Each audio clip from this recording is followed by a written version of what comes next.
A famous engineer visited Henry Ford's factory to help identify a problem. The engineer walked up and down the department where all the machinery was, and then he walked over to a wall of boilerplates. He took out a piece of chalk and he marked an X on one of the plates. Henry Ford was thrilled and told him to send an invoice, and of course they found the problem. The bill arrived for $5,000. Ford asked for a breakdown of that bill, so the engineer sent another invoice indicating a $1 charge for marking the wall with an X and $4,999 for knowing where to put it.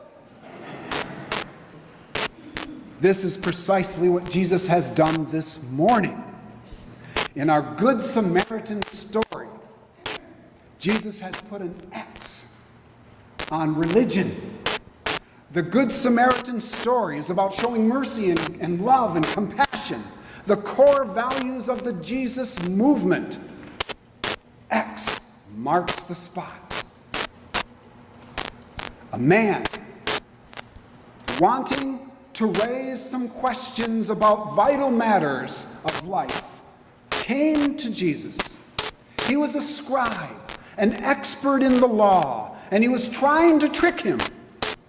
They talked about commandments and the law and about loving your neighbor.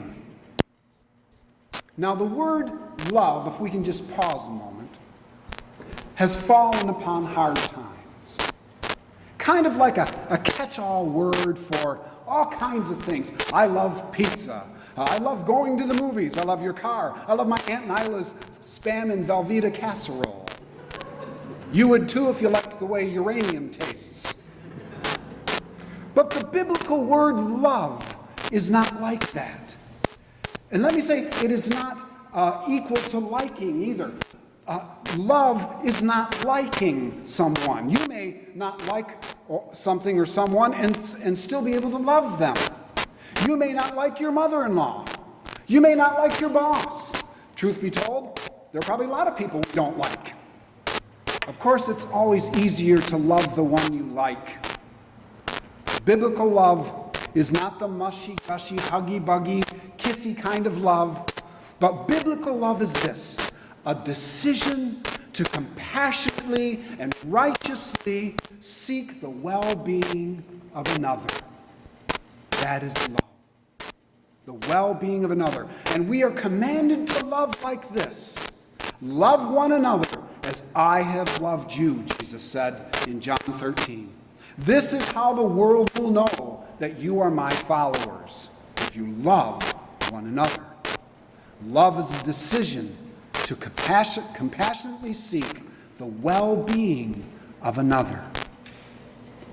Now, there could have been a great philosophical and theological debate between Jesus and the lawyer. It could have lasted for hours. I mean, Jesus was a preacher, you know. You know how they can talk. But Jesus stopped the conversation in midair, and he told the story about the dangerous road from Jerusalem to Jericho, and about an individual who had the divine capacity to be concerned about the well-being of his brother. We imagine why the priest and the Levite didn't stop.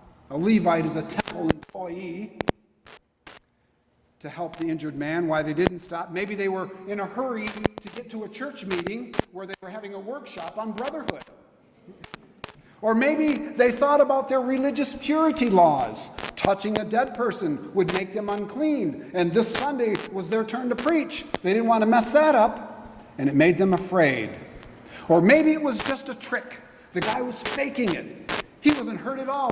They were just trying to get you to stop so other robbers would jump from behind a rock and ambush you and rob you too. So our text says they passed by on the other side.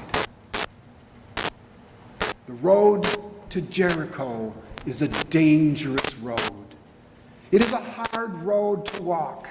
It is a winding, meandering road. It was called the Bloody Pass in that day. The priest and the Levite grimaced as they passed by him and asked, "If I stop and help the man, what will happen to me?" But when the Samaritan came along, he reversed the question and he asked, "If I do not stop to help this man, what will happen to him?" The road to Jericho is a dangerous road, for it leads you out there, into the neighborhood. It's not just your street, but it's your world. It's like Noah's Ark. We're all in this boat together.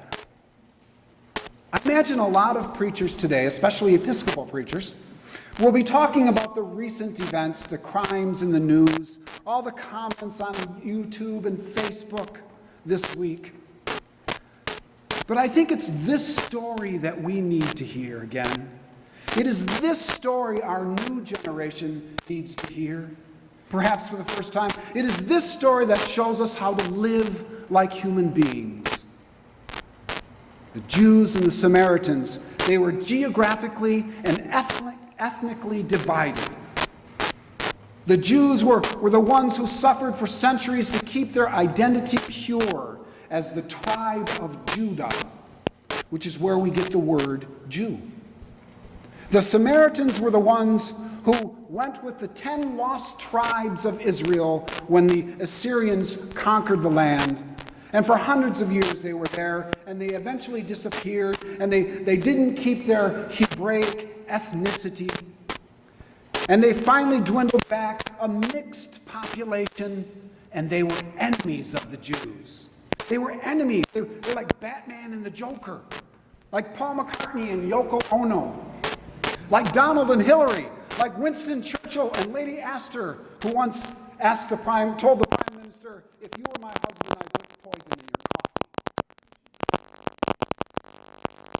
Churchill answered, "Madam, if I were your husband, I'd drink it."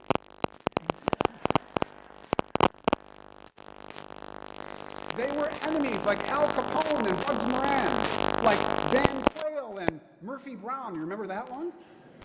Or the Hatfields and the McCoys. They didn't like it. They hated each other. Openly, blatantly. I mean, it was an established fact. The Samaritans had their own temple, their own scriptures. They were outcasts. They were heretics to the Jews. So it must have been a real shock to the people who were listening to Jesus' story when he said, "And a Samaritan came by." It shattered their categories of who are and who are not the children of God. By the way, where does it say in the Bible that we are to decide who are and who are not the children of God? Who's in and who's out? Who is clean and who is unclean? Who is worth saving and who is not? Humanity will never become whole and healed by rejecting and hating others. Building yourself up by tearing another down.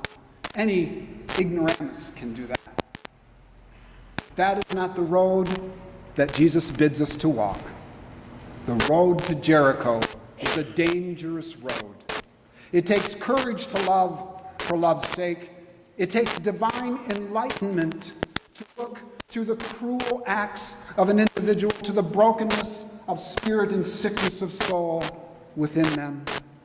It takes the Spirit of Christ in us not to lash out in vengeance, but rather to seek answers and restoration.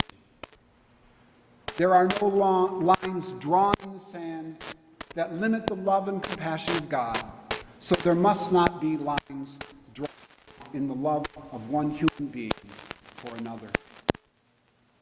So this is really a story about a dangerous road, a noble ideal where Jews and Samaritans, Christians and Muslims, Buddhists and atheists, Westerners and Easterners, liberals and conservatives, red, yellow, black, white, all genders, rich and poor, powerful and powerless, where all in society can find some worship